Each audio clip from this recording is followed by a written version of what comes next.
स्वराज्य अधिकारी स्थिति। क्योंकि हर ब्राह्मण चाहता है मेरे संस्कार बदल जाए,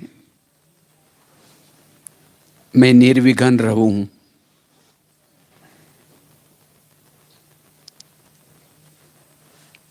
सब चाहते हैं, लेकिन इसमें सफलता क्यों नहीं मिलती? क्योंकि स्वयं का परिवर्तन की कमी। तो स्वयं की परिवर्तन का आधार क्या है? सफेद ड्रेस पहन लिया, बैज पहन लिया, ये हो गया ऊपर का परिवर्तन। परिवर्तन का आधार है स्वराज्य अधिकारी स्थिति, जिसको ही बाबा के शब्द में बाबा कहते हैं, बच्चे charity begins at home. Home मतलब लौकिक होम की बात नहीं है। इस शरीर आत्मा का पहला होम है, घर है। और इस घर में रहने वाले जब तक नहीं ठीक होते हैं तब तक परिवर्तन नहीं होगा। इसलिए हमें, जैसे ब्रह्मा बाबा ने क्या पुरुषार्थ किया? बाबा ने नारायण का पद प्राप्त करने के लिए बाबा ने अपने इंद्रियों पर शासन किया। बाबा रोज अपने इंद्रियों का दरबार लगाते थे। हिस्ट्री हॉल में बैठे ना, बाबा की हिस्ट्री सब जानते हैं। यही पुरुषार्थ, हमें कोई नया पुरुषार्थ का प्लान नहीं बनाना है। हमारे मम्मा ने किया, हमारे बाबा ने जो किया, हमारे दादियों ने जो किया, वही करना है।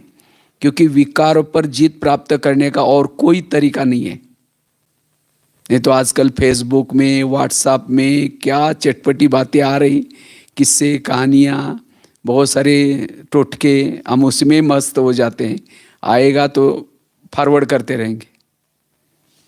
दुनिया में शास्त्रों का ज्ञान बहुत था। अगर उन शास्त्रों को, ग्रंथों को, किताबों को इकट्ठा करो, बहुत बड़ा पहाड़ बन जाएगा। तो भी दुनिया में परिवर्तन नहीं हुआ। क्यों?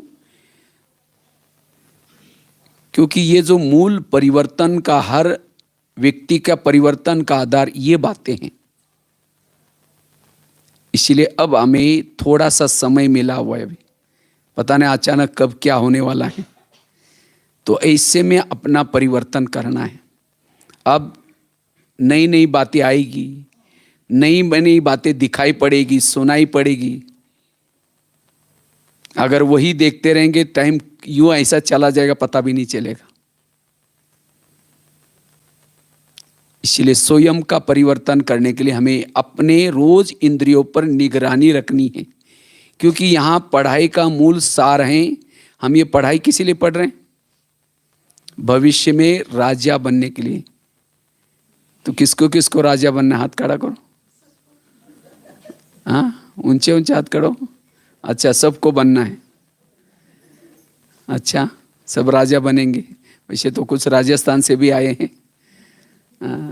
तो राजा बनेंगे। राजा बनने का आधार क्या है? ऐसे बाबा ने कोई मुरली में नहीं कहा कि जिन्होंने मम्मा बाबा को देखा है वो राजा बनेंगे। ये भी नहीं कहा कोई मुरलियों में जो समर्पण है वो राजा बनेंगे। ये भी नहीं कहा कि जो बहुत पुराने वो राजा बनेंगे। राजा बनने का फार्मूला क्या है? स्वराज्य अधिकारी। स्वराज्य अर्थात चाहे वो समर्पण हो, चाहे गृहस्थी में रहने वाले हो, चाहे मधुवन, कहीं के भी हो। बाबा ये देखेगा जब से ज्ञान में चले इन्होंने अपने ऊपर शासन कितना किया, अपने इंद्रियों पर शासन कितना किया। और इससे ही हमारे संस्कार बदलेंगे, व्यवहार बदलेगा, विकार पर जीत प्राप्त होगा। नहीं तो कहते ना, अंधेरी नगरी चौपट राजा, टकेशर बाजी टकेशर खाजा। इस नगरी का राजा सोया, इसके अंदर जो चे हो रहे हैं। अंधा पीस रहे हैं और कुत्ता बैठकर उसको खा रहे हैं। अंधे को लगता है वाह मैंने बहुत पीसा है, लेकिन जमा कुछ भी नहीं है। इसी तरह हम थोड़ा मुरली सुन लेते हैं, अमृत वाला कर लेते हैं, थोड़ा सेवा कर लेते हैं, और सारा दिन इंद्रिया क्या करते हैं? व्यर्थ सुन करके, व्यर्थ देख करके, व्यर्थ सोच करके सारा जितना कमाया वो सब गंवाया, जमा कुछ भी नहीं। और योग का आधार भी स्वराज्य अधिकारी स्थिति है। सारा दिन जिन्होंने इंद्रियों पर शासन किया उसका योग बहुत अच्छा लगेगा। नहीं तो योग में होता क्या है, जब बैठ जाते हैं तो सारा दिन जो देखा सुना उसको ही निकालने के लिए टाइम चला जाता है। उसने मुझे क्यों बोला, ये क्या हुआ। इसीलिए योग मतलब ऐसा नहीं कि सारा दिन कुछ भी देखो कुछ भी सुनो फिर योग में बैठो। इसीलिए सारा दिन हमें स्वराज्य अधिकारी का पुरुषार्थ करना है। पहले राजा एक किले में रहते थे और किले के कई दरवाजे रहते थे। कोई भी आता था उसकी पूछताछ होती थी, कहाँ जा रहे, क्यों जा रहे। इसी तरह ये शरीर में हमारा एक फोर्ट है, किला है, बहुत पुराना किला है। ये राजा इसमें रहता है और इस किले के कई दरवाजे हैं, कान, मुख, आंखें, ये सब दरवाजे हैं। लेकिन इस दरवाजे में कुछ भी आ रहा है, कुछ भी घुस रहा है, उसको कोई रोकने टोकने वाला कोई है ही नहीं। और इसीलिए राज्य की हालत गंभीर है। इसीलिए जो योग्य नहीं है उसको मुझे ना सुनना है, ना देखना है, ना बोलना है, ना सोचना है। जैसे भारत के पाकिस्तान के बॉर्डर पर रहने वाला कोई सैनिक कोई आतंकवादी से मिला है, आतंकवादी कहता है ये 500 की एक बोरी ले लो नोटों की, मुझे अंदर जाने दो। अगर वो सैनिक को लगेगा मैंने तो जिंदगी भी अगर सर्विस करो तो भी इतना पैसा नहीं मिलेगा, वो पैसे के लालच में उसको छोड़ देगा तो कितना घाटा होगा। इसीलिए उस सैनिक को नोट प्रेमी नहीं, देश प्रेमी बनने की जरूरत है। इसी तरह आज इस शरीर में हमारा एक देश है। आत्मा की रक्षा करने के लिए सभी बॉर्डर पर, कान का है बॉर्डर पर है, आंखें आत्मा की रक्षा करने के लिए, मुख आत्मा की रक्षा करने, लेकिन अब ये रक्षक ही भक्षक बने हैं। अगर सूक्ष्म देखा जाए माया कहीं और से नहीं आती है, माया इन इंद्रियों के थ्रू ही आती है, माया यहां से आती है। लेकिन आज हमारे इसकी तरफ ध्यान नहीं है और हम दोष किसी और को देते हैं, देखो इसके कारण ऐसा हुआ, इसके कारण ऐसा हुआ। किसी के कारण कुछ नहीं होता, ये होता है सारा हमारे इंद्रियों के द्वारा। इसीलिए बाबा रोज अपने दरबार लगाते थे। बाबा की एक डायरी भी मिली थी और उस डायरी में बाबा ने सारा लिखा था, मन के बारे में, बुद्धि के बारे में। इसीलिए हमें भी क्या करना है, यही पुरुषार्थ करना है। आजकल के मम्मी पापा इतने व्यस्त रहते काम धंधे में, बच्चा कहाँ जा रहा है, किसके संग में जा रहा है, क्या देखता है, क्या सुनता है, उनको पूछने का देखने का उनको टाइम ही नहीं। जब बच्चा गलत काम करता है उनकी आंखें खुल जाती है, बच्चे ने ऐसा गलत काम कैसे किया। अगर रोज उनकी पूछताछ की जाए तो। इसी तरह आज हम इतनी सेवा में और बातों में इतना व्यस्त हो गए, हमारे आंखें क्या देखते हैं, हमारे मन क्या सोचता है, बुद्धि क्या करते हैं, उसके तरफ देखने का टाइम ही नहीं है। और इसीलिए आज हमारे संस्कार नहीं बदल रहे, इसीलिए हमारे में परिवर्तन नहीं आ रहा है। इसीलिए रोज इस युद्ध के मैदान में अकेला आत्मा ज्ञान में चलने से विजयी नहीं बनेंगे। अगर विजयी बनना है इन इंद्रियों का सहयोग बड़ा जरूरी है। जब तक इंद्रियों का सहयोग नहीं होगा तब तक विजय नहीं बनेंगे। जब कृष्ण रथ में बैठता है पहले क्या करता है, घोड़ों को थपथपाता है, प्यार करता है। क्यों? अगर घोड़ों को प्यार नहीं करेगा वही घोड़े दुर्योधन के सामने गिर जाएंगे, उनकी पराजय हो जाएगी। इसी तरह हमारे भी घोड़े कौन से हैं, ये इंद्रियां। तो हमें भी परम धाम से जब अमृत वाला योग करके आए हैं, उसके बाद जब नहाते धोते अपनी इंद्रियों से प्यार करो, पुचकारो, हे कान आज कोई ऐसी बातें नहीं सुनना जिसे मेरा सिर झुक जाए, हे आंखें तुम ऐसी कोई चीजें नहीं देखना जो मेरा पराजय हो जाए। इनसे प्यार करो। और जब तक ये इंद्रियां आपके सहयोगी नहीं होगी तब तक विजय नहीं बन सकेंगे। तो हमारे पराजय का कारण है इस कर्मेंद्र की अधीनता। और जो अधीन है वो कभी अधिकारी नहीं बन सकता। अभी भी पता कर सकते हैं मैं भविष्य में क्या बनने वाला हूं।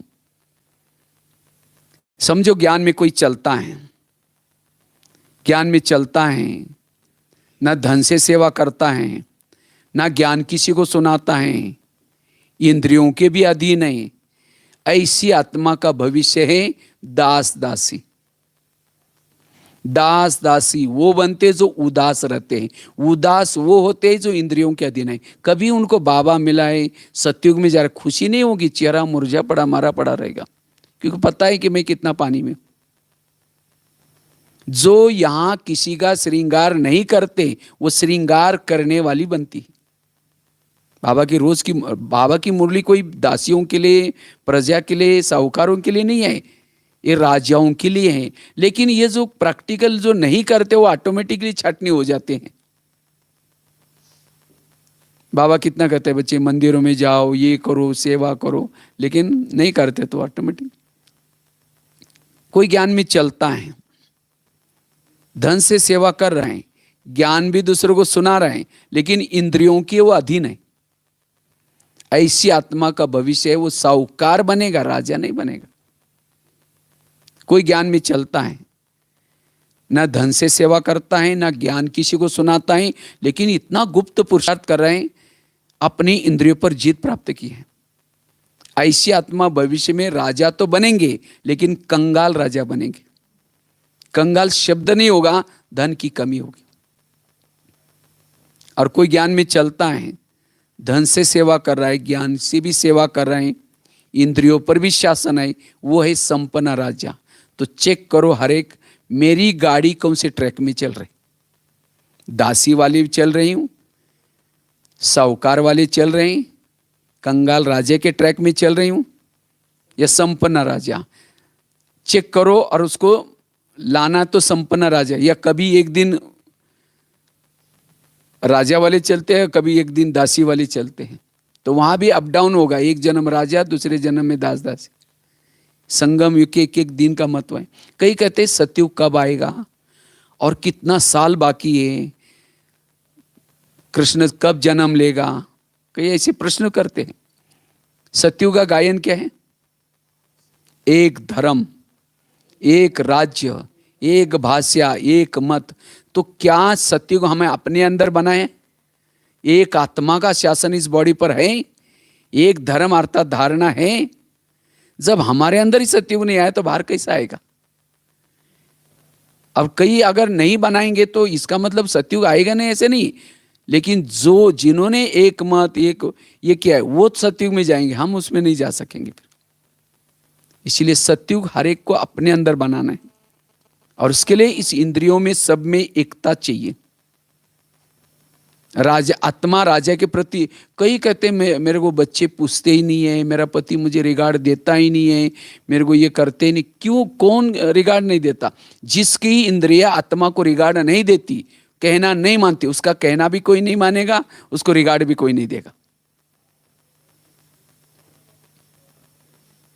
जिसका इंद्रियों पर शासन है, प्रकृति भी उस दासी बन जाएगी। इसीलिए बाबा कहते हैं स्वराज, इस दुनिया पर शासन वही कर सकता है, इस भौतिक दुनिया में, जिसने शांपल रूपी शरीर रूपी दुनिया पर शासन किया। ये संसार 3 लोग हैं, ये शरीर भी हमारा 3 लोग है, ये आत्मलोग। संसार में 850-900 करोड़ आत्माएं हैं। शरीर में भी 850-900 करोड़ जीवाणु बन है। दुनिया 5 तत्वों की बनी है, शरीर भी 5 तत्वों का बना हुआ है। दुनिया में 70% पानी है, शरीर में भी 70% पानी है। उस दुनिया का ये शरीर शांपल है, और जिन्होंने शांपल रूपी शरीर दुनिया पर शासन किया, वही इस दुनिया पर शासन करेगा। इसलिए यह है पुरुषार्थ। ये पुरुषार्थ हमें करना है, अपने इंद्रियों पर शासन। जैसे भारत में अंग्रेज आए थे, कैसे घुसे थे, है ना, हिस्ट्री पता है ना सबको। भारत में नवाबों का शासन था, बंगाल का नवाब, बिहार का नवाब, सूरत का नवाब। अंग्रेज आए, नवाबों के साथ दोस्ती की, और करते करते दिल्ली के ऊपर अटैक किया। और भारत क्या हो गया? गुलाम हो गया। तो इसी तरह ये शरीर भी हमारा एक इंडिया है, और इस इंडिया की राजधानी ब्रुकुटी में आत्मा राजा रहता है। और इस शरीर रूपी इंडिया में कई नवाब है। कौन से? कान, मुख, आंखें, मन, बुद्धि, ये सब नवाब है, अपना अपना शासन है। तो माया रूपी अंग्रेज काम क्रोध आते हैं और इन कर्मेंद्र रूपी नवाबों के साथ दोस्ती करते। पहले कान के साथ दोस्ती करेंगे, मन के साथ दोस्ती करेंगे, मुख के साथ दोस्ती करेंगे, और करते करते धीरे धीरे आत्मा के ऊपर अटके। और इसीलिए अब हमारा शरीर रूपी देश क्या हुआ है? गुलाम है, गुलाम है, इन विकारों के अधीन है। तो जैसे भारत को स्वतंत्र बनाने के लिए जो युक्तियां की, हमें भी क्या करना है? वही यहां युक्ति अपनाना है। भारत को गुलामी से स्वतंत्र बनाने के लिए क्या किया?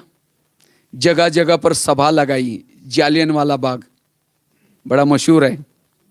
उसके बाद अखबार निकाले, जैसे अभी गणपति उत्सव जो मनाया सभी, ये शुरुआत कहाँ से हुई?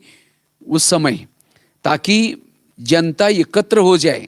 भले पूजा के पाठ क्या, लेकिन वहां चर्चा होती थी स्वतंत्रता के लिए।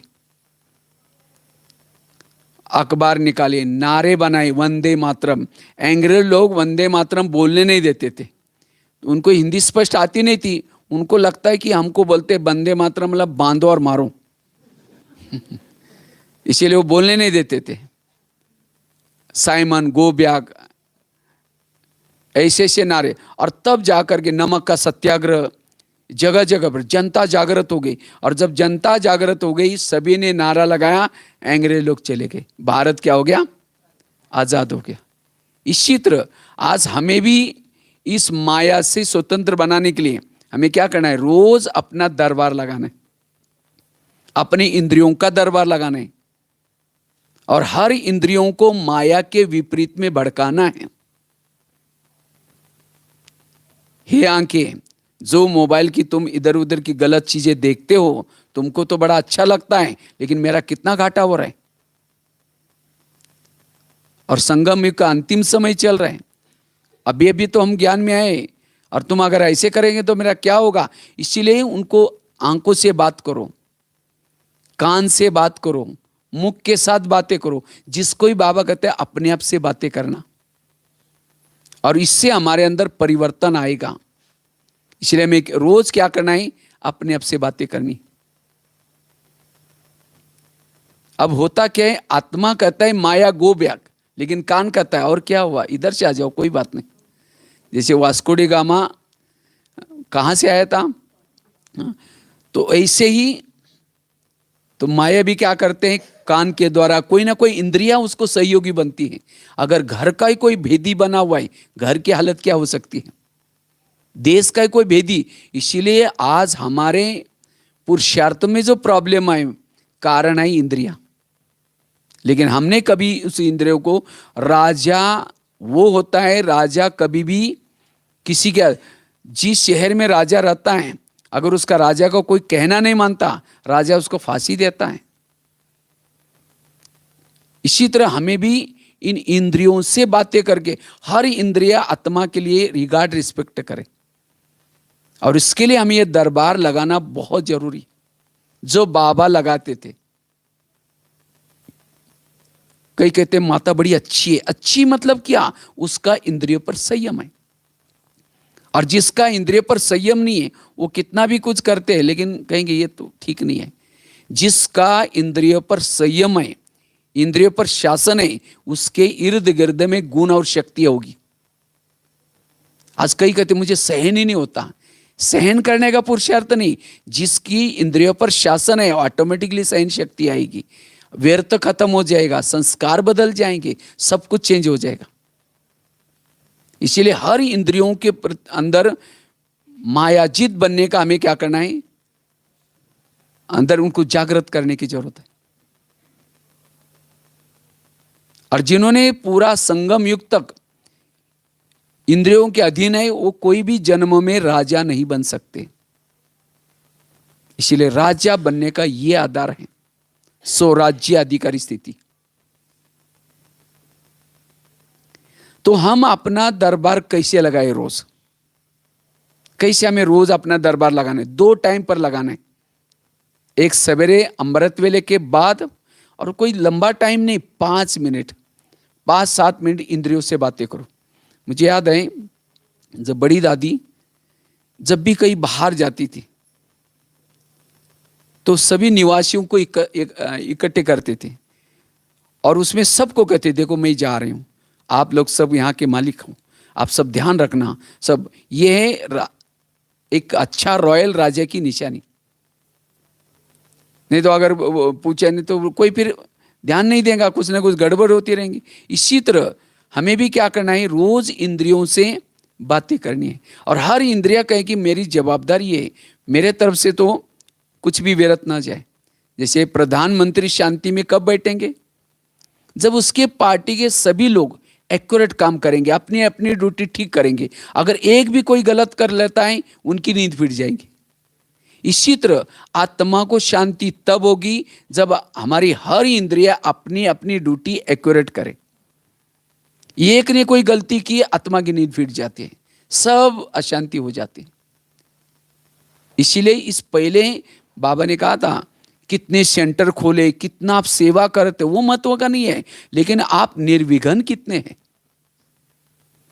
स्वयं को निर्विघ्न बनाओ, सेंटर को निर्विघ्न बनाओ, जोन को निर्विघ्न बनाओ। और निर्विघ्न बनने का आधार है इंद्रियों पर शासन। जिसका इंद्रियों पर शासन नहीं, कभी क्रोध आएगा, कुछ गड़बड़ करके जाएगा, वो आएगा, कभी दूसरा आएगा। इसलिए रोज हमें दरबार लगाना। अगर नौका पानी के ऊपर से जाएगी, पार कराएगी, नौका के अंदर अगर पानी आएगा तो डुबा देगी। जो इंद्रियों को चलाता वो पार हो जाता है, जिसको इंद्रिय ही चलाते वो डूब जाता है, असफल बन जाता है। सामने से कोई आ रहा है, मन कहता है बेकार है, इन्होंने हमारे साथ अच्छा व्यवहार नहीं किया, इन्होंने हमको पीछे कुछ समय पहले धोखा दिया है। ये कौन सोच रहा है? मन सोच रहा है। आत्मा चुपचाप अंदर से सुन रहा है, ये नहीं बोल रहा है कि मन तुम क्यों बोल रहे हो उसके लिए। तुरंत मन से बात करो, हे मन, जिसको भगवान कहता है मीठे बच्चे, और तुम उसके लिए बेकार बोल रहे हैं। खबरदार, अगर तुम मेरे भाई के लिए ऐसा सोचा तो तुमने मेरे भाई के लिए ऐसा सोच सोच करके हमारे संबंध बिगाड़ दिए। यह है पुरुषार्थ। तुरंत उसको इसमें खत्म करना। इसलिए रोज हमें क्या करना है, ये पुरुषार्थ करना है। तो हम अपना दरबार कैसे लगाएं? रोज अमृत वेला हमें बाबा के पास जाना है। बाबा हमें दोस्त के रूप में मिला है। बाबा मेरा कौन है? दोस्त। वो चाहता है कि मेरा दोस्त इतना अच्छा राजा था, कितना अच्छा था, ये कैसा ये हो गया। तो बाबा कहता है कि कोई बात नहीं, तुम मेरे पास आओ अमृत वेला, मैं तुमको ताकत दूंगा, ट्रेनिंग दूंगा। इसलिए मैं रोज दोस्त के पास जाना है। वैसे तो अगर रात को ही जाकर के सो जाओ तो बहुत अच्छा है, लेकिन सवेरे सवेरे जाते जाते टाइम हो जाएगा। जैसे आजकल गाड़ी को क्या करते हैं, गाड़ी को सारा दिन घुमा करके रात को कहाँ लगाते हैं? उसको पार्किंग में लगाते हैं। और आजकल जो पार्किंग बनाते हैं, कैसे बनाते हैं? नीचे से पिलर उठाते हैं बड़े शहरों में, और नीचे क्या करते हैं, पार्किंग होता है, रहने का ऊपर होता है। इसी तरह ये 3 लोग भी कैसा है, 3 लोग में सृष्टि है शरीर रूपी गाड़ी रखने का पार्किंग प्लेस, और हमारा आत्मा का ड्राइवरों का घर ऊपर है। तो हमें भी अपनी शरीर रूपी गाड़ी को लगा करके ऊपर जाना है, और रात को बाबा का सारा समाचार सुना करके बाबा से दृष्टि लेकर के तकिया पर सिर रखते हैं, समझो कि ब्रह्मा बाबा के गोदी में सिर रख रहे। सवेरे उठेंगे कौन याद आएगा? बाबा। हम सोते कैसे, बिस्तर डाल देंगे, बाबा को कहेंगे बाबा आज तो बहुत थक गए, दिन में रेस्ट नहीं किया था, बहुत सेवा थी, ट्रैवलिंग करके आए, अब प्लीज़ मुझे ज़रूर जगह देना। फिर सोते सोते भी कहेंगे उसने मुझे ऐसा बोला, ये बोला, कुछ सोचते सोचते सो गए। तो जब सो गए मन बुद्धि से, उसके बाद सवेरे उठेंगे तो सही, लेकिन उठने के बाद फिर घड़ी की तरफ देखेंगे, अभी तो 4 को 5 मिनट का, मैं थोड़ा और 5 मिनट में सो जाएंगे, क्योंकि दिन में कल रेस्ट नहीं किया था। 5 मिनट के लिए गए, 5 बजे का पता भी नहीं चलेगा। अच्छा उठ भी गए, जबरदस्ती योग करने के बजाय नींद करेंगे। ये क्यों हो गया? क्योंकि रात को सोते समय ऐसा सोए थे। इसीलिए रात को सोते समय हमें क्या करना है, अलर्ट होकर के सोना है। बाबा कहते योग करके सो जाओ रात को, अगर चाहे तो कोई अव्यक्त वाणी पढ़ करके सो जाओ, और सभी इंद्रियों को का दरबार लेकर के फिर जा करके सोना है। और उसके बाद सवेरे जब उठे, उठने के बाद बाबा से गुड मॉर्निंग करके अमृत वाला अच्छी तरह करके जब नीचे आए, शरीर हमारा एक देश है, शरीर हमारा एक ऑफिस है, यहाँ आकर के सभी इंद्रियों से गुड मॉर्निंग बोलो। और उसके बाद एक एक इंद्रियों से थोड़ी थोड़ी बातें करो। सबसे पहले बात करो कान से, हे मेरे कान, तुम मेरे इस राजा की शान हो, अगर तुम ना होते मैं ईश्वरीय महावाक्य कैसे सुनता। इसीलिए हे कान, तुम्हारा बहुत बहुत धन्यवाद, और मेरा तो तुम्हारे पर बहुत विश्वास है, इसीलिए मैंने तुमको बॉर्डर पर रखा है। कान कहाँ है? बॉर्डर पर। लेकिन मेरा तो तुम्हारे पर विश्वास है, मैंने तुमको बॉर्डर पर रखा है, लेकिन आजकल तुम माया दुश्मन से मिले हुए, मुझे तो पता नहीं था। आज सवेरे जब मैं मेरे परम हितैषी दोस्त के पास गया था, शिव बाबा के पास, तो उन्होंने मेरे लिए कुछ इशारे दिए, तुम्हारे प्रॉब्लम का कारण है तुम्हारे कान। इसीलिए हे कान, तुम मेरे राजाई में रहते हो, मेरा खाते हो और मुझे धोखा दे रहे हैं। क्योंकि कान जिंदा क्यों है? क्योंकि आत्मा ने कमाया हुआ खून सप्लाई होता है, इसीलिए जिंदा है, उसके अंदर की जीवाणु। अगर कान थोड़ा डिस्टेंस में यहाँ होता, बीच में थोड़ी स्पेस होती, तो कान के जीवाणु जिंदे रहते। खाता है राजा का, धोखा दे रहे राजा को। इसीलिए हे कान, आज तक जो हुआ कोई बात नहीं, मैं इसको क्षमा कर सकता हूं, लेकिन आज से तुम्हें कोई भी प्रकार की व्यर्थ बातें नहीं सुननी है। अगर सुनेगा मैं तुमको सजा दूंगा। और ये भी नहीं समझना मुझे कुछ पता ही नहीं चलता है, क्योंकि आजकल मैंने शरीर रूपी किले के चारों तरफ से सीसी कैमरे का प्रबंध किया है। आजकल जमाना है ना, कोई ऑफिस है, कोई ये सभी तरफ सीसी कैमरे लगाते हैं। इसी तरह मेरा भी इस किले के चारों तरफ से सीसी कैमरे लगे हैं। मेरा बुद्धि रूपी नेत्र खुला हुआ है। अगर तुमने सारा दिन किसी की विरत बातें कुछ सुनी, मैं तुमको सजा दूंगा। ऐसे बातें करो उनसे। आगे चलो मुख के पास। हे मुख, तुम भी मेरे इस राज्य की शान हो, अगर तुम ना होते मैं ईश्वरीय महावाक्य दूसरों को सुना करके दुआएं कैसे लेता। तुम्हारे कारण मैं बहुत दुआएं कमा रहा हूं, लेकिन कभी कभी तुम किसी का अपमान करते हो, इसी के कारण मेरा आत्मा भाई मेरे से रूठ जाता है, मुझे बदवाई भी देता है, मेरे संबंध बिगड़ जाते हैं। क्या मैंने तुमको मेरे राज्य में इसीलिए रखा है? अगर तुम किसी का अपमान करोगे, रात को सोते समय मैं चेक करूंगा और उसमें तुमको सजा दूंगा, फिर सबके बीच में। आगे चलो आंखों के पास। हे आंखें, मुझे 84 जन्म में बहुत सारे आंखें मिली, लेकिन तुम्हारे जैसे भाग्यशाली आंखें कोई नहीं मिली, क्योंकि तुम्हारे द्वारा मैंने सत्यम शिवम सुंदरम को देखा है। देखा है ना? बाबा मिलन मुझे लगता है सभी ने किया हुआ है लगभग। तो जिसको देखने के लिए दुनिया की आंखें तरस रहे, एक सेकंड के लिए तरस रहे, साक्षात्कार के लिए तरस रहे, और तुमने तो उस प्रभु को साक्षात देखा हुआ है, घंटों तक देखा हुआ है, बोलते हुए देखा हुआ है, चलते हुए देखा है, झंडा पहराते हुए देखा है, मुस्कुराते हुए देखा है। देखा है ना बाबा को? तो क्या प्रभु को देखने के बाद तुम्हारा पेट नहीं भरा? तुम इस संसार की व्यर्थ बातें क्यों देखते हो? अगर देखेगे मैं तुमको सजा दूंगा। आगे चलो पांव के पास। हे पांव, तुम भी मेरे इस राज्य के शान हो, अगर तुम ना होते मैं सेवा करने के लिए कैसे जाता। भले सेवा हाथ ने की, कर्मना सेवा, आधी दुआ तुमको मिल जाती है। भले मुख ने भाषण दिया, लेकिन आधी दुआ तुमको मिल जाती है, क्योंकि घुटने के ऊपर पूरा शरीर को लेके कौन आता है? पांव। इसीलिए कोई भी व्यक्ति घर में आता है, उसके चरण छूते, हे चरण तुम्हारा बहुत धन्यवाद। लेकिन कभी कभी चरण पर चिंतन करने के लिए भी लेके जाते हैं। पर चिंतन किया मुख ने, आधा विकर्म किसके ऊपर चढ़ा? पांव के ऊपर। पर चिंतन सुना कान ने, आधा किसके ऊपर चढ़ा? पाँव के। अगर पाँव वहां कहता है कि नहीं नहीं, मैं राजा को धोखा नहीं दे सकता हूँ, मैं राजा के इसमें रहता हूँ, और तुमको भले कान जाना है, भले जाओ, पर चिंतन सुन करके कल परसों कभी भी आ जाना, मेरी कोई हर्जा नहीं, मैं नहीं जाऊंगा। अगर पाँव ना जाता नहीं तो क्या कान जाता वहां? माना सारी इंद्रिय मिली हुई है, सबसे ज्यादा भ्रष्टाचार हमारे अंदर हो रहा है और इसके तरफ हमारा ध्यान, इसीलिए कहावत अंधेरी नगरी चौपट राजा टकेसर भाजी टकेसर खाजा। इसको सुधारना है। जिसको ही बाबा कहते हैं चैरिटी बिगैन्स एट होम। तो क्या है, शरीर पे घर में सब ज्ञान में चलते हैं, चलते हैं सभी ज्ञान में। जैसे आजकल लॉकडाउन था ना, लॉकडाउन में क्या कहा, अगर सेफ रहना है अपने घर में रहो, परिवार में रहो, परिवार के साथ बातें।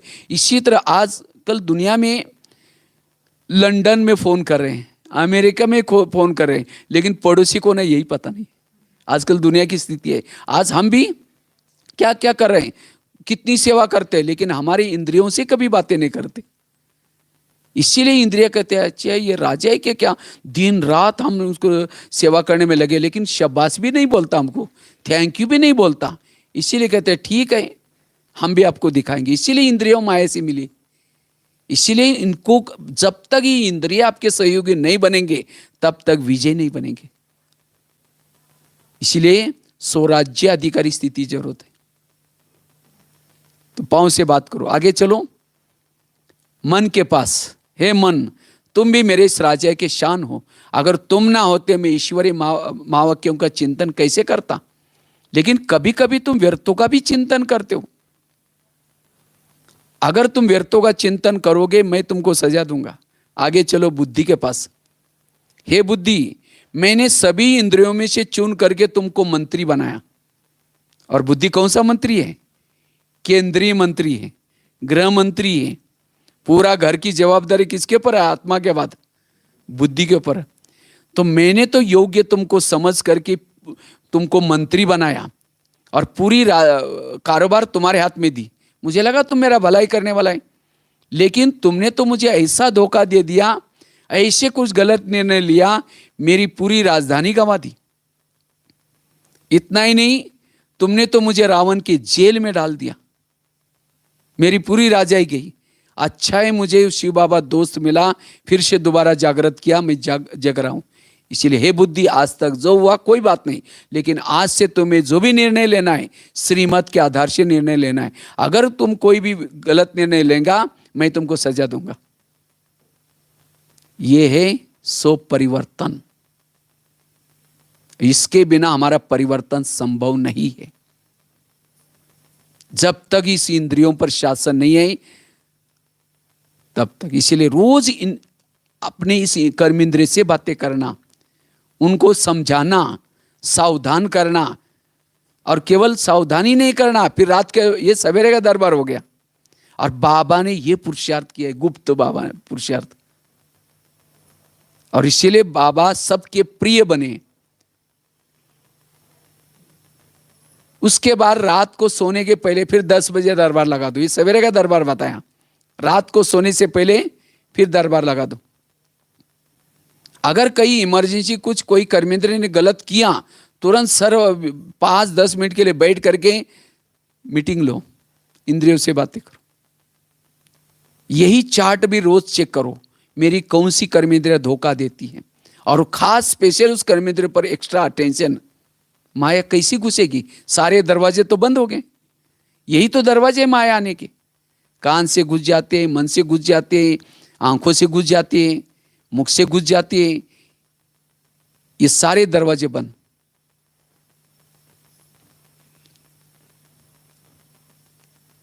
तो रात को सोने के पहले फिर दरबार लगा था। सबसे पहले सभी को ये करके सबसे पहले बात करो कान से। हे कान, तुम्हारा आज का सारा दिन का चार्ट कैसा रहा? तुम्हारा बहुत बहुत धन्यवाद। 7 बजे तुमने मुरली सुनी थी, इस सेवा के लिए तुम्हारा धन्यवाद। लेकिन 12-1 बजे को एक माता जी आई थी, किसी के बारे में व्यर्थ बातें सुना रही थी, और तुमने बड़ा नजदीक जाकर के सुना था। और क्या हुआ? और क्या हुआ? मैंने वो सारा सीसी कैमरे के रिकॉर्डिंग में देखा है। तो बताओ, सवेरे तुमको मना किया था तो भी तुमने सुना, इसीलिए तुम्हारे लिए सजा। सजा मतलब कान को काट करके फेंकने की सजा नहीं देनी। कौन सी सजा दो? दोबारा मुरली सुनाओ। यह है अलौकिक सजा। क्योंकि परचिंतन की बातें वही सुनता है जिसके अंदर ज्ञान की बातें भरपूर नहीं है। इसलिए उसको दोबारा क्या करो? सजा दो। कौन सी? मुरली सुनाओ। आगे चलो मुख के पास। मुख तुम्हारा चार्ट कैसा रहा? समझो कान ने दरवाजा खोला, दुश्मन को अंदर कर दिया, तुमने तो चुप रहना चाहिए था, क्योंकि मैं 5-6 दरवाजे के अंदर बैठा हूं, कम से कम तुम्हारी तो ड्यूटी ठीक करता। लेकिन तुमने भी कहा हाँ वो बहन जी ऐसी है, वो भाई ऐसे है, वो माता जी ऐसे है, बोल करके अंदर और क्या क्या। इसीलिए तुम्हारे लिए सजा, तुम्हारे लिए यही सजा है, कल के दिन तुम्हारा कारोबार बंद रहेगा, मौन। यह है मुख की सजा, यह है पुरुषार्थ। और जब ये पुरुषार्थ करेंगे तो क्या हो जाएगा? आपके अंदर गुण आएंगी, सहन शक्ति आएगी। समझो प्रधानमंत्री को किसी ने गाली देने वाला पत्र लिख दिया, वो पत्र पहले कहां जाएगा? उसके पीए के पास जाएगा, फिर पीए पढ़ेगा उसको, फिर कहेगा क्या फालतू आदमी, फाड़ के फेंक देगा। माना पीए उसका हितैषी है। इसी तरह हमें कोई गाली देता है, कोई अपमान करता है, तो कहां जाता है? हमारा पीए कौन है? कान। तो कान फटाफट पहुंचाता है, देखो हमको गाली दी, हमको गाली दी, 10 बार अंदर आवाज करता रहता है। आत्मा अशांत हो गई, मन अशांत हो गया, सारा मुख सब डिस्टर्ब हो गए। इसका मतलब कान मेरा हितैषी नहीं है। अब सवेरे की जो मुरली 4 पेज की सुनी, उसके लिए नहीं बोलता आज बाबा ने ऐसा बोला ऐसा बोला, वो नहीं बोलता है, हाँ? इसीलिए हर इंद्रिया आत्मा के लिए हितैषी चाहिए। इसलिए क्यों हितैषी नहीं? हम उनसे बातें नहीं करते, समय नहीं हमारे पास। इसीलिए हमें रोज ये दरबार लगा करके, और जब तक सशक्त नहीं बनेगा, अपने लिए सशक्त बनो। हम दूसरे के लिए काली बनते और खुद के लिए शीतला बनते नहीं। अपने ऊपर काली बनो, दूसरे के लिए शीतला बनो, सशक्त बनो। तो ऐसे हमें हर इंद्रियों पर निगरानी रखनी है, सजा भी देनी है, सावधान भी करना है। और हर कर्मेंद्रिय अगर आपकी अपनी अपनी ड्यूटी एक्यूरेट करेंगे, स्वराज्याधिकारी बनेंगे, आपके अंदर परिवर्तन आएगा, आत्मिक स्थिति बन जाएगी, अशरीरी स्थिति बनेगी, आप हल्के बन जाएंगे। जैसे नौकर अगर मालिक नहीं है तो नौकर को टेंशन होता है, जब मालिक आता है फिर नौकर अगर टेंशन में रहेगा तो मालिक क्या कहता है? अरे मैं आ गया, तुम चुप रहो। इसी तरह अब मैं इतना दिन क्या क्या सभी इंद्रियों ने कारोबार चलाया था, और अब आत्मा राजा तो जागृत हो गया। इसीलिए इंद्रियों को कहो कि अभी तुम्हें सोचने की कोई जरूरत नहीं, अब मैं जागृत हूं, तुम लोग चुप रहो। इसलिए स्वराज्य अधिकारी, तो सभी ने राजा बनने के लिए हाथ खड़ा किया था। तो ये सब करते प्रैक्टिस, हाँ? ये प्रैक्टिस करना है, तब राजा बनेंगे। निगरानी रखनी। आंख करते तो बाबा को 1 घंटे में देखने में लगा दो उसको बस। हाँ, हर इंद्रियों को शिक्षा देना, सजा देना। क्योंकि राजाओं की निशानी होते हैं। आप लोगों ने हाथ खड़ा किया था, हम राजा बनने वाले। राजाओं की कुछ निशानी है। राजा की पहली निशानी है, राजा जिस शहर में रहता है सब उसका कहना मानते। इसी तरह अगर मेरी इंद्रिया कहना नहीं, अब समझो मन को कहा कि मन तुम आधा घंटा परमधाम में जाना, मन कहीं मार्केट में लेके जाता है, मन ने माना ही नहीं आपका, तो राजा कैसे बनेंगे फिर? हाथ तो खड़ा किया था, हम राजा बनेंगे। कोई माता योग लगाने के लिए आ रहे, आते आते रास्ते में देखे कि बहुत अच्छा सब्जी वाला जा रहे हैं, फिर सोचेंगे चलो शाम को इसकी सब्जी लेके जाएंगे, यही सब्जी बनाएंगे। फिर यहाँ करके बैठे, लाल लाइट चल रहा है, गीत बज रहा है, शुरू करेंगे मैं आत्मा हूँ। फिर सोचे अरे झोली थैली तो लाए नहीं, कैसे लेके जाए? फिर कहेंगे ठीक है मैं आत्मा हूँ। फिर कहेंगे गैस के ऊपर जो दूध रखा था शायद उसको बंद किया या ऐसे चल रहा है। फिर कहेंगे मैं आत्मा हूँ, शांत स्वरूप हूँ। फिर सोचेंगे घर में तो मेहमान आने वाला था, अरे मैं सोचा था उसके लिए छोले बनाओ, रात को तो भिगा ही नहीं, चलो छोड़ो कुछ और बना देंगे। चलो वहाँ की तो बात अलग है, यहाँ भी बैठे योग में बैठे शुरू करेंगे मैं आत्मा हूँ, शांत स्वरूप हूँ। फिर सोचेंगे अच्छा याद आया कल तो जाना है हमको, थोड़ा स्टिकर भी लेके जाएंगे, पेन भी किसी ने मंगाया था। फिर कहेंगे मैं आत्मा हूँ, शांत स्वरूप हूँ। फिर सोचेंगे स्टिकर लेने के लिए जाएंगे तो थोड़ा सा और भी कुछ खरीदारी कर लेते। फिर सोचेंगे मैं आत्मा, फिर सोचेंगे इतना सा पैसा तो आई नहीं, चलो दीदी से उधार लेंगे, वहाँ जाने के बाद दे देंगे। फिर कहेंगे मैं आत्मा हूँ, शांत स्वरूप। बैठे योग में चिंतन ये चलता है, इसीलिए अटेंशन से बैठना। ये क्यों? क्योंकि अगर मन ज्ञान में चलता तो मन ये चिंतन नहीं करता। आगे समझिए योग में बैठे हैं, लेकिन अगर आंखें ज्ञान में चलती तो आंखें तो खुली रहनी चाहिए, लेकिन हम आंखें क्या होते, थोड़ा योग करना शुरू करते तो बंद हो जाते, और थोड़ी मोबाइल को कोई चीजें देखते तो बिल्कुल खुली रहते। हाँ, उस समय बंद नहीं होती। इसीलिए हर इंद्रियों के अंदर योग के लिए, ज्ञान के लिए इंटरेस्ट निर्माण करना। कान अपनी ड्यूटी ठीक करता है, मन अपनी ड्यूटी ठीक करता है, तो स्वराज्य अधिकारी स्थिति बनी। इसीलिए हमें शिक्षा देना, सावधान देना, उसको उसके अधीन नहीं रहना। अभी अधीन वाला कभी अधिकारी नहीं बनेगा। राजे की दूसरी निशानी क्या होते हैं? राजा दानी होता है, राजे के घर से कोई भी खाली, पहली कहानी आते थे, एक राजा था, बहुत दान करता था। तो हम राजा बनने के लिए हाथ खड़ा किया, समझो बस से कहीं जा रहे, ट्रेन से कहीं जा रहे, बाजू में कोई बैठा, एक शब्द भी नहीं सुना है उसको, कंजूस राजा है।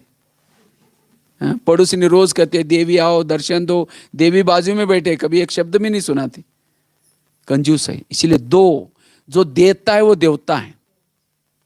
इसीलिए मेरे देने के संस्कार, भले मनसा से दो, कैसे भी दो, बाबा इस आत्मा का कल्याण करना, देने के संस्कार, वो है राजा। तीसरी निशानी है राजा की, राजा शिकार करता है। और राजा शिकार किसकी करता है? शेर की। पहले हम लोग बचपन में कभी सुनते भी थे, राजा शिकार करके आया था, फिर शिकार, हम गांव में भी देखते थे, कोई किसी ने कोई शिकार की तो ढोल बजा करके गांव में उसको मृदंग निकालते थे। तो इसीलिए राजा कोई चूहा को मार करके घुमाता नहीं है। लोग कहेंगे अरे तो राजा इतना बड़ा व्यक्ति और चूहा मार के है। इसी तरह हमें भी शिकार करने का संस्कार चाहिए। शिकार अर्थात अज्ञानी आत्मा को ज्ञानी बनाना, इसको कहेंगे शेर की शिकार करना। ऐसे नहीं कि 2-4 दिन के बाद मरने वाले बुढ़िया को ज्ञान सुना के आए, वो चुहा बिल्ली हो गया। फिर एक आने के बाद उसके साथ और 10 लोग आ जाए, वो है शेर। और आजकल दुनिया में तो बहुत सारे शेर है। शिकार करने का संस्कार चाहिए, क्योंकि अगर प्रजा ही नहीं बनाएंगे, राज्य किसके ऊपर करेंगे? अकेले अगर आप केवल पुरुषार्थ करेंगे, मेहनत लगेगी। इसीलिए क्या बनाओ, अपने और अपने जैसे बनाओ। देखो दादियों ने औरों तक संदेश पहुंचाया। हम बाबा बाबा करते हैं, उनको भी दुआएं आदि थोड़ी निकल जाती है जिन्होंने संदेश पहुंचाया। इसीलिए शिकार करने का संस्कार चाहिए। कई कहते भाई जी सुनते ही नहीं, कोई नहीं सुनता, इसका मतलब आपके जो ज्ञान के तीर है उसके अंदर धार नहीं है, योग की धार नहीं लगाई। अच्छा नहीं सुनता तो शिकार को क्या करो, मीठा मीठा बोल करके जाली में तो फंसाओ। सेंटर पे तो लेके आओ, हर जगह पर जालियां बना कर रखी है बाबा ने। वो शेर को मीठा मीठा बोल करके जाली में फंसाओ, मारने का काम भाई ने कर ही देंगी। लेकिन जिसने वहां तक लाया, हाँ, तो इसलिए, लेकिन याद रखना शेर की शिकार बड़ी सावधानी से की जाती है। हाँ, नहीं तो कई बार पेपर में आता है कोई शिकार करने के लिए गया था और शेर ने उसको फाड़ कर रख दिया। अब कई बार किसी को ज्ञान सुनाने के लिए जाते हैं, आजकल हम ब्रह्मा कुमारी जाते हैं, आप भी चलो ना, क्योंकि अच्छा वहाँ बाहर का भोजन नहीं खाते, पवित्रता का जीवन अपनाते, फैशन नहीं करते, टीवी नहीं देखते। ये केवल लाइफ है क्या? इसीलिए दुनिया में आए। ओम शांति, खुद ही आना बंद कर दिया। कल से गए थे शेर की शिकार करने के लिए, शेर ने उसको मार दिया। कई बार ऐसे भी होता है। इसीलिए शिकार करने के लिए ढाल तलवार सब लेके जाते हैं। इसी तरह ड्रामा की ढाल ये सब लेके जाओ। अगर कोई नहीं सुन रहा है, उल्टा सुल्टा बोल रहा है, सामने ढाल को लगा करके ये मेरे कुल का नहीं, कुल का नहीं, कुल करके भागा वापिस बच क्या हो, वो वार न करे। और मुझे तो बड़ा शिकार करने का बहुत शौक है।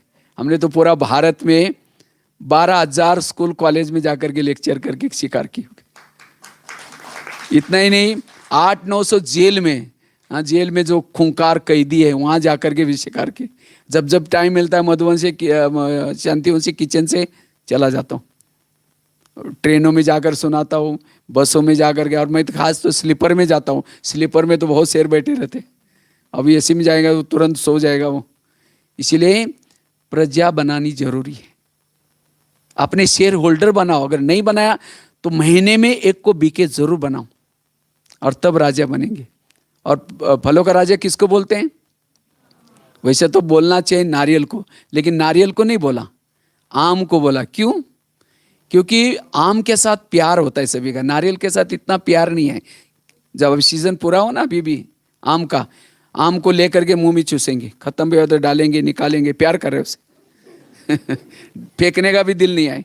अब जो सूखा नारियल लेकर के चूसो, 32 दांत भी टूट जाएंगे, मिलेगा कुछ भी नहीं। अर्थात राजा बनने के लिए सबके प्यारे बनो। अगर आपको देकर के कोई रास्ता काट देता है, इधर उधर से जाता है, आप राजा कभी नहीं बनेंगे। दादियों को जब हम देखते हैं डायमंड हॉल से जब निकलते हैं तो सारे लोग देखने के लिए बस दृष्टि पड़ जाए, कितना ये है राजा क्वालिटी। नहीं तो कई तो ऐसे होते हैं, कई तो माताएं जब घर में जाते हैं घर वाले क्या बोलते हैं, मुसीबत आ गई, मुसीबत समझते हैं, क्योंकि अभी तक संस्कार नहीं बदले।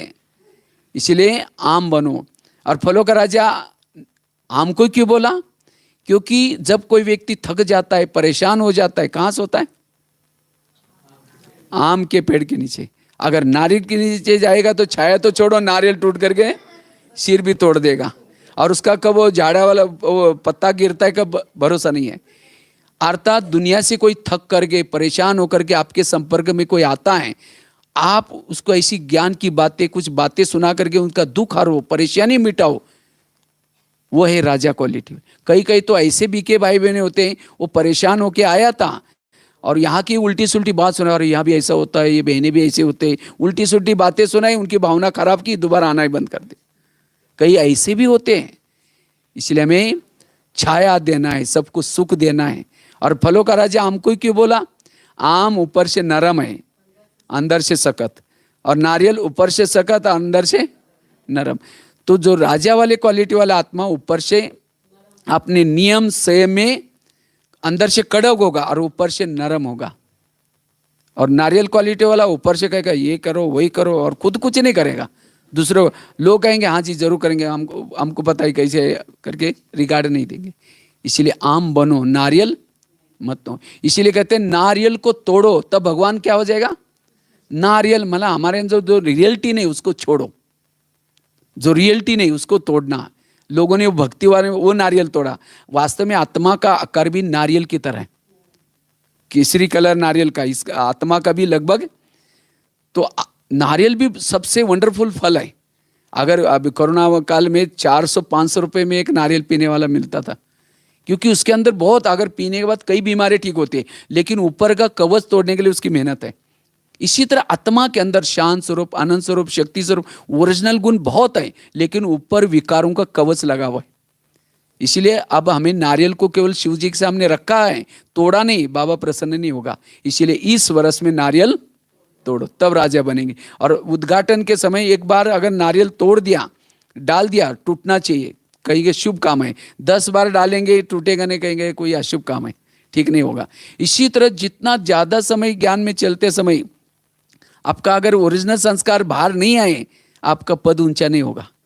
इसीलिए एक धक से अभी हमें नारियल को तोड़ना है, और तब वो है राजा क्वालिटी वाले। इसीलिए राजा बनने के लिए हमें स्वराज्य अधिकारी बनने की जरूरत है, और उसके लिए रोज क्या करना, हमें ऐसा दरबार लगाना है। और राजा बनने के लिए आत्म जागृति चाहिए, हमेशा सोल कॉन्शियस स्थिति चाहिए। जैसे घर में कोई बड़ा होता है, छोटे आपस में लड़ते नहीं, तो हमारी आत्मिक स्थिति, और आत्मिक स्थिति सदा बनी रहे, इसके लिए रोज के दिनचर्या में 3 बातें, एक अमृत वाला का योग अच्छा, दूसरा क्लास के पहले आधा घंटे का योग, और तीसरा रोज के ईश्वरीय महावाक्य सुनना। अगर ये 3 बातें जो करेगा उसकी नेचुरल आत्मिक स्थिति बनेगी। आत्मिक स्थिति बनाने का 3 आधार है।